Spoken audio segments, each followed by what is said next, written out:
देश में नया वक्फ संशोधन कानून लागू हो चुका है और केंद्र सरकार ने सबसे पहले इसे लोकसभा फिर राज्यसभा में इसको पारित कराया, जिसके बाद राष्ट्रपति की मंजूरी मिली और अब केंद्र सरकार ने नोटिफिकेशन भी जारी कर दिया है। यानी कि यह कानून अब पूरी तरह से लागू हो गया है और तमाम जो लोग हैं, पूरे देशवासी हैं, उनके लिए मानना अब यह बाध्यकारी हो गया है।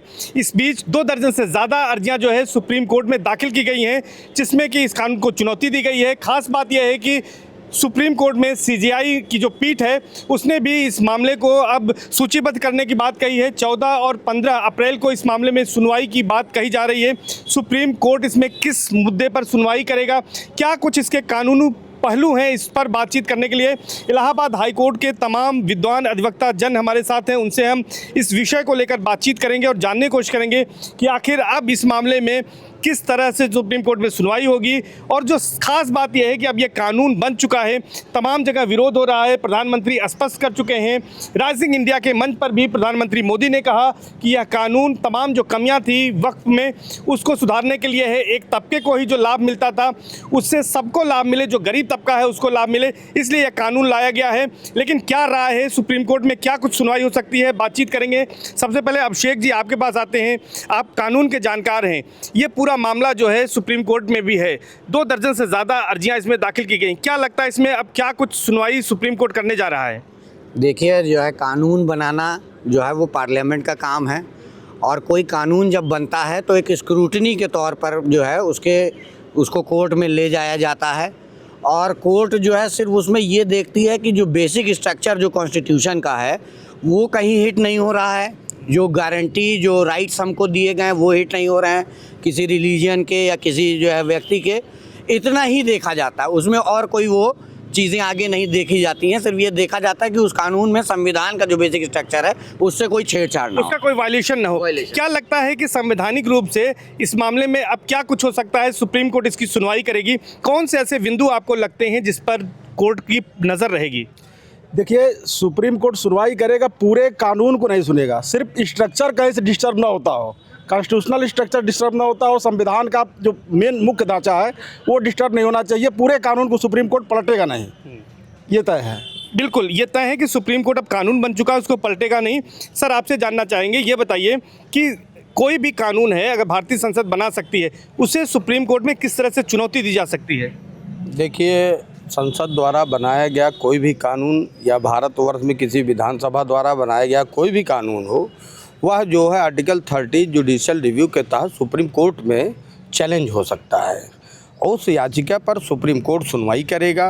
अगर वो बेसिक स्ट्रक्चर जैसे संविधान का अनुच्छेद 300, राइट टू प्रॉपर्टी एक्ट, ये बहुत ढेर सारी है, आर्टिकल 14 है, 15 है, इन सब चीज़ों पे अगर वो संविधान विधि सम्मत नहीं है या वह विधि संविधान सम्मत नहीं है तो उस पर वो फैसले को पलट भी सकता है।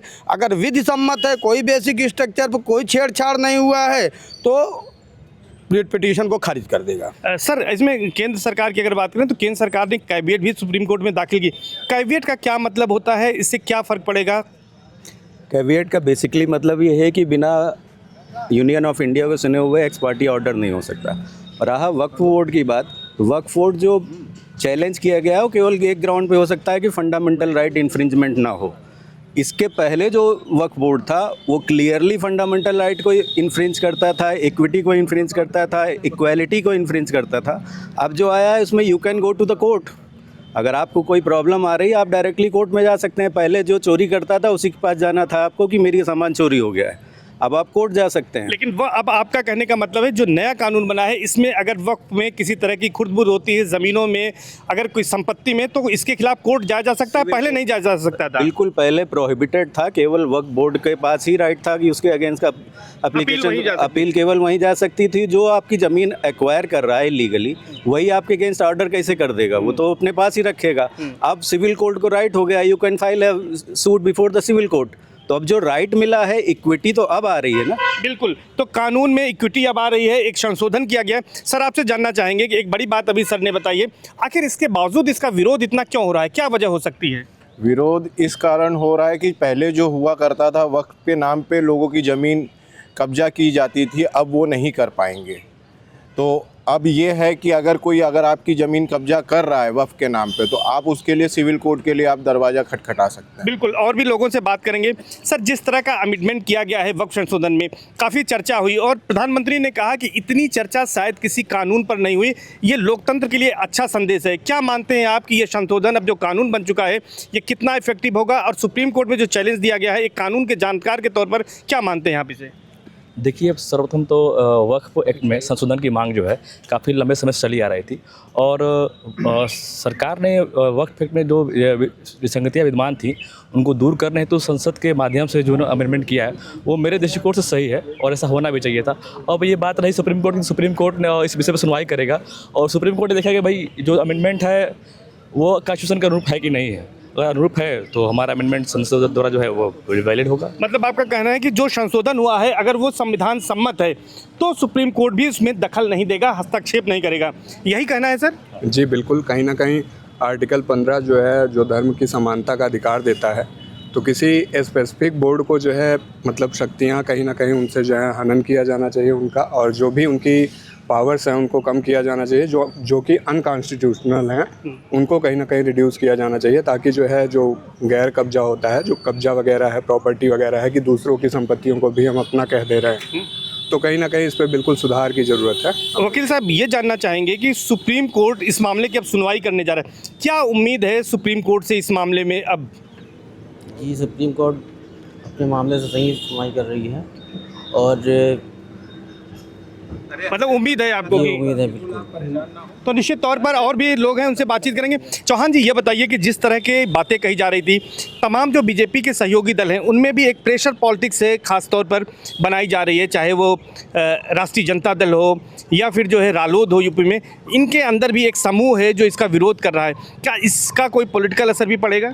देखिए, जातिगत समीकरण पे हम सब जानते हैं कि भारत में चुनाव जो है जातिगत समीकरण पे चलते हैं, और पार्टियां समय समय पे विभिन्न जातियों को लुभाने के लिए अलग अलग तरीके के प्रलोभन भी देती हैं और कभी कभी उनके साथ खड़ी भी होती हैं। जैसे इस बार भी ये देखते हुए कि एक वर्ग विशेष के खिलाफ हो रहा है, तो उस वर्ग विशेष के वोट के लिए भी एक तरीके का विरोध दर्ज किया जा रहा है। जहाँ तक रही कानून की बात, तो कानून कोई एक ऐसा एक पन्ने का कोई दस्तावेज नहीं है।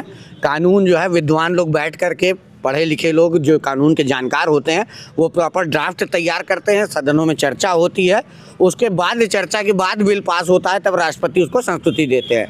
इतना बड़ा कानून बनाने में मान लीजिए एक दो त्रुटियां होती हैं तो वो बाद में सुधारी भी जा सकती, लेकिन एक आध त्रुटि को लेकर के पूरे कानून को समाप्त करना ये कहीं का जो है वो नहीं। ये उम्मीद है कि सुप्रीम कोर्ट इसको रद्द नहीं कर सकता है, सिर्फ अगर इसमें कुछ कमियां होंगी तो उसको सुधारने के लिए वापस लौटा सकता है, ऐसा मानते हैं? जी बिल्कुल, सुप्रीम कोर्ट पूरी तरह से रद्द नहीं कर रहा है। कोई कमी है तो उसमें सुधार के लिए भेज सकता है, बता सकता है कि ये सुधार करें आप, बाकी वो कानून पूरी तरह से रद्द नहीं करेगा। कौन सी ऐसी परिस्थितियाँ हो सकती हैं जिसमें सुनवाई के बाद कानून को सुप्रीम कोर्ट वापस कर सकता है? जैसे कि अगर किसी की राइट का हनन हो रहा है इस संविधान से, इस अमेंडमेंट से, तो उसको चेंज किया जा सकता है, ना कि उसको पूरा ख़त्म किया जाएगा। सर, आप तो कानून के जानकार हैं, ये बताएं कि जिस तरह के हालात हैं, जिस तरह से 2 दर्जन से ज़्यादा अर्जियां जो है सुप्रीम कोर्ट में इस मामले को लेकर पड़ी हैं, कैविएट भी दाखिल हो चुकी है, इसमें क्या संभावना बनती है अब की कानून की नज़र में? बिना गजट हुए इन लोगों ने पिटीशन दाखिल कर दिया। भारत सरकार ने गजट जब किया उसके बाद कैविएट दाखिल किया। इसमें हम लोग सुप्रीम कोर्ट के बारे में कुछ कह नहीं सकते कि वो क्या करेगा। सुप्रीम कोर्ट जो है न्याय की समीक्षा करेगा, स्क्रूटनी करेगा, कहीं ये संविधान सम्मत है कि नहीं है। अगर असंवैधानिक होगा तो ये कानून रद्द हो जाएगा, अगर संवैधानिक होगा, कोई त्रुटि नहीं, तो ये कानून पूरे भारतवर्ष में लागू होगा। संसद द्वारा पास कानून है, सबको मानना पड़ेगा। एक सवाल है मेरा सर कि जब, जैसा सर ने बताया कि जब इसमें अर्जियां दाखिल की गई, 2 दर्जन लगभग अर्जी हो गई, उस समय इन्होंने वक्फ संशोधन बिल को चैलेंज किया था, उसकी संवैधानिक वैधता को चुनौती दी थी। लेकिन अब ये कानून का शक्ल अख्तियार कर चुका है, इसका नोटिफिकेशन हो चुका है, राष्ट्रपति की मंजूरी मिल चुकी है, तो क्या उन अर्जियों में भी संशोधन की ज़रूरत पड़ेगी? बिल्कुल पढ़नी चाहिए। बेसिकली तो इन लोगों ने जो फाइल किया है बिफोर इन्फोर्समेंट, वही एक इलीगलिटी है। रहा जब इनको अगर चैलेंज करना था, जो पहले वाला था वो बिल्कुल फंडामेंटल राइट्स के अगेंस्ट था, भूमाफियाओं के लिए बना हुआ था एक, तो एक विशेष वर्ग के कुछ विशेष लोगों के लिए था, उसने तो विशेष वर्ग के ही सारे अधिकारों को मारा है। अब प्रॉपरली जब प्रॉपर चीज़ें आ रही हैं, देश हित में काम हो रहा है, जिस वर्ग की बात हम कर रहे हैं अब उसी वर्ग का ही सबसे ज़्यादा हित होने वाला है। सबसे ज़्यादा केस उसी वर्ग के अगेंस्ट पड़े हैं वक्फ बोर्ड में।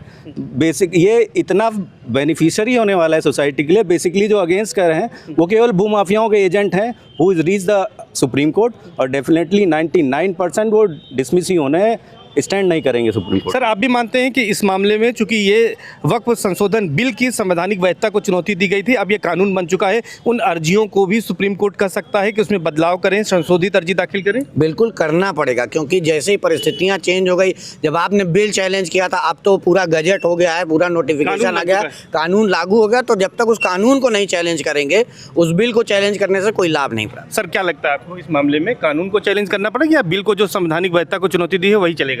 मेरे हिसाब से इनको अमेंडमेंट करना पड़ेगा अपने पिटीशन में। अब वो कानून बन चुका है और इन्होंने जो बिल को चैलेंज किया था, कुछ न कुछ इसको अमेंडमेंट सुप्रीम कोर्ट इस पे ध्यान देगा। तो निश्चित तौर पर ये तमाम अधिवक्ता हैं जो कि कानून के जानकार हैं, ये इनकी राय है कि वक्फ संशोधन बिल अब वक्फ कानून बन चुका है और इस मामले में सरकार ने नोटिफिकेशन कर दिया है। हालांकि 2 दर्जन से ज़्यादा अर्जियां सुप्रीम कोर्ट में विचाराधीन है। CCI ने इस मामले में 14-15 अप्रैल को सुनवाई को कहा है, लेकिन कानून के जानकारों को यह मानना है कि अगर किसी के फंडल जो राइट्स हैं उनका वायलेशन होता है तो उसके बाद ही इसमें सुप्रीम कोर्ट हस्तक्षेप कर सकता है। लेकिन चूंकि पहले वक्फ संशोधन बिल को चुनौती दी गई थी, तो ऐसे में बदले हुए हालातों में अब इस पूरे मामले में कानून को चुनौती देनी होगी। ऐसे में जो याची हैं उन्हें नए सिरे से इसमें अमेंडमेंट करना होगा अपनी अर्जियों में, या फिर दूसरी अर्जी दाखिल करनी होगी। सुप्रीम कोर्ट कुछ ऐसे भी आदेश पारित कर सकता है। सर्वेश दुबे, न्यूज़ 18 प्रयागराज।